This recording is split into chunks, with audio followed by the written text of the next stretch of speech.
Welcome to Sweet Life Beat Life. We hope this video helps. You start by getting the essentials in place.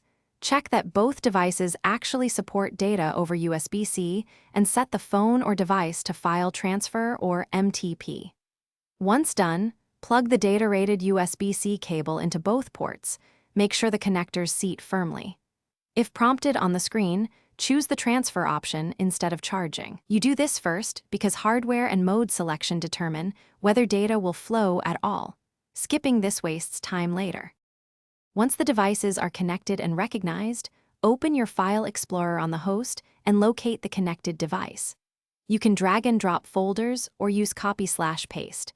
For large transfers, move folders rather than many single files to reduce overhead. Make sure to preserve the folder structure and watch transfer progress for errors.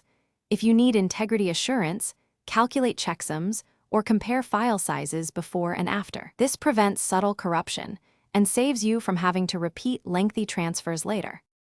To finish, wait for transfers to complete and then safely eject the device from the host. You don't want file system corruption. Once ejected, unplug the cable. If something goes wrong, a quick fix is to swap to a known good data-rated cable or try another USB-C port. Many issues are cable or port related. Also make sure drivers are up to date and the device isn't set to a charge-only mode. If transfers still fail, reboot both devices and retry. That clears transient USB states. Thanks for watching.